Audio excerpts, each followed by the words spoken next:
हिंदू धर्म में दीपावली से 8 दिन पहले कार्तिक मास के कृष्ण पक्ष की अष्टमी तिथि पर होई माता की पूजा और व्रत करने का विधान है।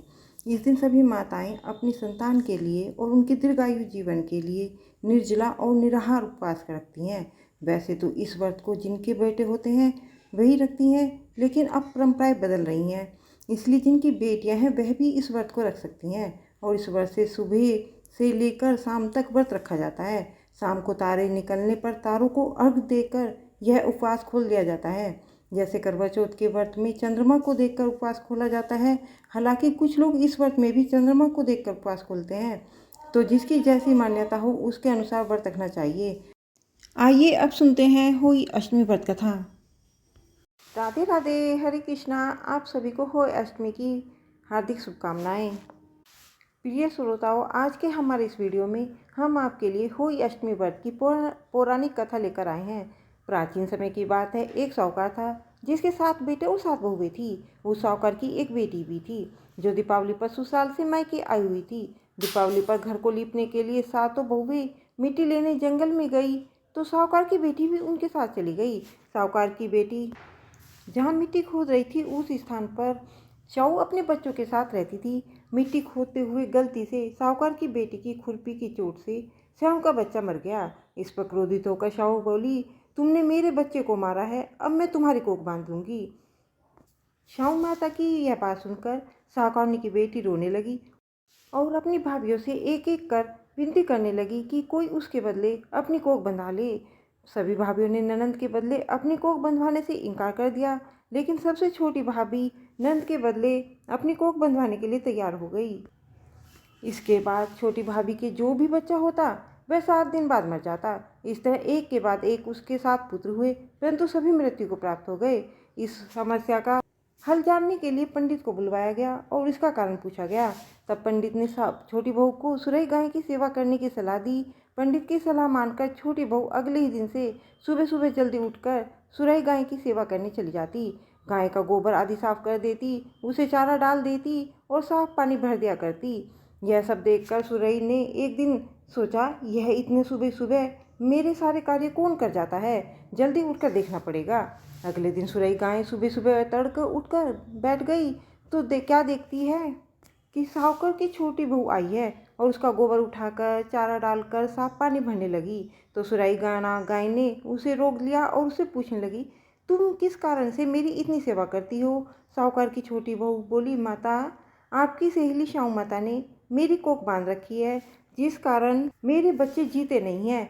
यदि आप मेरी कोख को खुलवा दें तो मैं आपका बहुत उपकार मानूंगी। सुरई गाय ने उसकी बात मान ली और उसके साथ 7 समुद्र पार शाहू माता के पास जाने को तैयार हो गई। काफ़ी दूर चलने के बाद यह दोनों थक कर एक पेड़ के नीचे बैठ गए। उस पेड़ पर गरुड़ पंखी का घोंसला था जिसमें उसके छोटे छोटे बच्चे थे।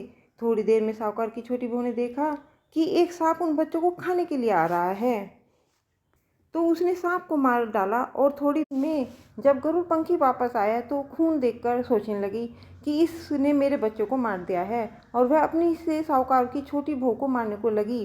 तब वह बोली, मैंने तो सांप से तेरे बच्चों की रक्षा करी और तू ही मुझे मार रही है। यह सुनकर गरुड़ पंखी खुश हो गई और बोली, तूने मेरे बच्चों की रक्षा करी है, तू जो चाहे मुझसे मांग ले। यह सुनकर साहूकार की छोटी बहू बोली, तू हमें 7 समुद्र पार शाहू माता तक पहुंचा दे।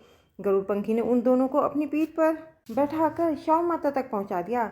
शाहू माता सुरई गाय को देखकर प्रसन्न हो गई और बोली, आओ बहन, बड़े दिनों बाद आई हो। अब आई हो तो मेरे बालों में जुएं पड़ गई हैं, यह देख दो। सुरई गाय के कहने पर साहूकार की छोटी बहू शाहू माता के सर से जुएं निकालने लगी। छोटी बहू ने शाहू माता की सारी जुएं निकाल दी, जिससे खुश होकर उन्होंने उसे आशीर्वाद दिया कि तेरे 7 बेटे और 7 बहुएं हों। यह सुनकर साहूकार की छोटी बहू बोली, लेकिन माता, मेरे तो एक भी पुत्र नहीं है। शाहू माता पूछने लगी कि ऐसा क्यों। तो साहूकार की छोटी बहू बोली, पहले आप मुझे 7 बेटे और 7 बहुएं का आशीर्वाद दें, उसके बाद मैं आपको बताऊंगी। शाहू माता ने उसे वचन दे दिया। तब साहूकार की छोटी बहू बोली, माता, आपने मेरी कोख बांध रखी है, यदि आप उसे खोल दें तो मेरे 7 पुत्र और 7 बहुएं हो जाएं। यह सुनकर शाहू माता बोली, तूने तो मुझे ठग लिया। तूने मुझसे पहले ही वचन ले लिया, इसलिए तू अब घर जाकर होई माता का व्रत का उद्यापन कर। तेरे 7 पुत्र और 7 बहुएं होंगी। छोटी बहू वापस अपने घर आई तो देखती है उसके 7 बेटे और 7 बहुएं घर में बैठे मिले। यह देखकर छोटी बहू बहुत प्रसन्न हुई। होली अष्टमी दिन आया तो साहूकार की छोटी बहू ने 7 अहोई बनाकर 7 कढ़ाई की। उधर उसकी जिठानी सब पूजा पाठ कर लो, अभी छोटी बहू का रोना धोना शुरू हो जाएगा। पूजा के बाद भी जब छोटी बहू की कोई आवाज़ नहीं आई तो उन्होंने जानकारी लेने के लिए अपने बच्चों को भेजा। बच्चों ने वापस आकर अपनी माँ को बताया कि चाची तो होली अष्टमी के उद्यापन का कार्यक्रम कर रही है। यह सुनकर सभी जेठानियाँ दौड़ी दौड़ी छोटी बहू के घर पहुँची तो देखती है क्या है कि छोटी बहू के आंगन में उसके 7 बेटे 7 बहुएं हैं और छोटी बहू उद्यापन कार्यक्रम कर रही है। यह देख वो छोटी बहू से पूछने लगी तो वह बोली, मुझ पर होई माता की कृपा हुई है। होई माता जैसे पहले साहूकार की छोटी बहू की कोख बांधी वैसे किसी की मत बांधना, और बाद में जैसे 7 पुत्र दिए लंबी आयु दी, वैसे ही इस कथा को कहने वाले, सुनने वाले और हुंकारा भरने वाले सब पर कृपा करना। जय होई माता। इस कहानी को सुनने के बाद विनायक महाराज की कहानी अवश्य सुननी चाहिए, नहीं तो होई माता की कहानी का कोई फल नहीं मिलता। एक बार एक अंधी बुढ़िया माई थी जिनका एक बेटा और एक बहू भी थे। वो बहुत गरीब थी। वह अंधी बूढ़ी माई हर दिन नियम से गणेश भगवान की पूजा किया करती थी।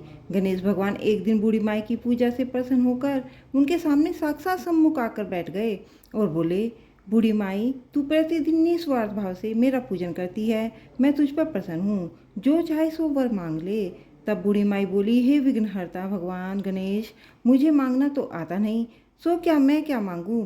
तब गणेश भगवान कहने लगी, ठीक है माई, कल आऊँगा, तब तक तू अपने बहू बेटे से पूछ कर कुछ मांग लेना। ऐसा कहकर गणेश जी अंतर्ध्यान हो गए। तब बूढ़ी माई ने अपने बहू बेटे से पूछा तो बेटा बोला, माँ धन मांग लेना। बहू बोली, माँ पोता मांग लो। तब बूढ़ी माई ने सोचा कि बेटे बहू तो अपने अपने मतलब की बातें कर रहे हैं, इसलिए उस बूढ़ी माई ने अपनी पड़ोसन से जाकर पूछा। पड़ोसन कहने लगी, बूढ़ी माई, तुम्हारे तो बस थोड़ी सी ही जिंदगी बची है, तू क्यों मांगे धन और क्यों मांगे पोता। तू तो केवल अपनी आंखों की रोशनी मांग ले, जिससे तेरा आगे का सारा जीवन सुख से बीत जाए। तब उन बूढ़ी माई ने बेटे बहू और पड़ोसन की बात सुनकर घर में आकर सोचा कि ऐसा क्या मांगूं जिससे मेरा बेटा भी खुश हो जाए और बहू भी खुश हो जाए और मेरा भी भला हो जाए। मैं तो वही मांगूंगी। जब दूसरे दिन गणेश भगवान बूढ़ी माई के सम्मुख आए तो बोले, बूढ़ी माई मांग ले। गणेश भगवान के वचन सुनकर बूढ़ी माई हाथ जोड़कर बोली, हे विघ्नहर्ता, अन्न देवो, धन देवो, निरोगी काया देवो, अमर सुहाग देवो, दीदा घोड़ा देवो, सोने के कटोरे में पोते को दूध पीता देखूं, अमर सुहाग देवो और समस्त परिवार को सुख देवो, आपके सी चरणों में मुझे स्थान भी देवो। बूढ़ी माई की बात सुनकर गणेश भगवान बोले, बूढ़ी माई, तूने तो मुझे ठग लिया और कहती है कि मुझे मांगना नहीं आता। जो कुछ भी तूने मांग लिया अब वह सब कुछ तुझे मिल जाएगा। ऐसा कहकर गणेश भगवान वहीं अंतर्ध्यान हो गए। हे विघ्नहर्ता भगवान, जैसे आपने बूढ़ी माई को दिया वैसे ही इस कहानी को कहते, सुनते और हुंकारा भरते सबको देना, वैसा ही सबको देना और सभी पर अपनी कृपा बनाए रखना। सभी प्रेम से बोलिए, गणेश भगवान की जय। छूटक मीनाक की जय।